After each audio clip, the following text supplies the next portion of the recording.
ఇస్రో చేపట్టిన స్పేడెక్స్ మిషన్లో మరో కీలక ముందడుగు పడింది. తొలి ప్రయోగంలో అంతరిక్షంలోనే ఉపగ్రహాలను అనుసంధానం చేసిన శాస్త్రవేత్తలు రెండో డాకింగ్ ప్రక్రియను కూడా సక్సెస్ఫుల్గా పూర్తి చేశారు. ఈ విషయాన్ని ఇస్రో అధికారికంగా ప్రకటించింది. ఉపగ్రహాల రెండవ డాకింగ్ విజయవంతంగా పూర్తయిందని తెలియజేయడానికి సంతోషంగా ఉందని పేర్కొంటూ కేంద్ర మంత్రి డాక్టర్ జితేంద్ర సింగ్ ట్వీట్ చేశారు. స్పేస్ బేస్డ్ డాకింగ్ ఎక్స్పెరిమెంట్ మిషన్ను పిఎస్ఎల్వి C-60 ద్వారా డిసెంబర్ 30, 2024న ప్రయోగించామని, ఈ మిషన్లో భాగంగా ఇస్రో శాస్త్రవేత్తలు జనవరి 16, 2025న అంతరిక్షంలో తొలిసారి ఉపగ్రహాలను విజయవంతంగా డాక్ చేసి చరిత్ర సృష్టించారు. అనంతరం మార్చి 13, 2025న ఉదయం 9:20 అన్డాక్ చేశామని ఎక్స్ పోస్ట్ ద్వారా కేంద్ర మంత్రి పేర్కొన్నారు.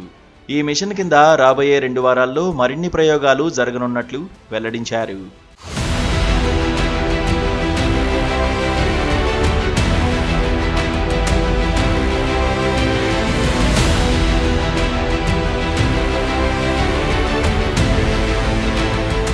మార్చి 13న ఇస్రో తన స్పేడెక్స్ మిషన్లో భాగంగా స్పేస్ డీడాకింగ్ను విజయవంతంగా పూర్తి చేసింది.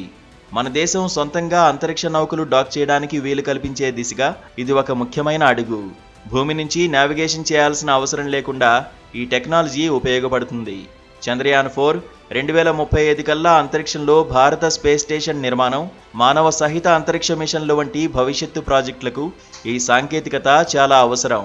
భారతదేశం 2035లో తన సొంత అంతరిక్ష కేంద్రాన్ని స్థాపించాలని యోచిస్తోంది.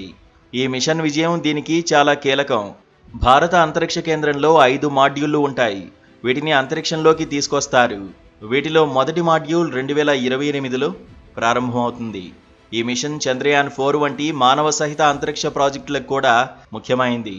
ఉపగ్రహ మరమ్మతు, ఇంధనం నింపడం, శిథిలాల తొలగింపు వంటి పనులు పూర్తి చేసేందుకు ఈ టెక్నాలజీ ఉపకరిస్తుంది.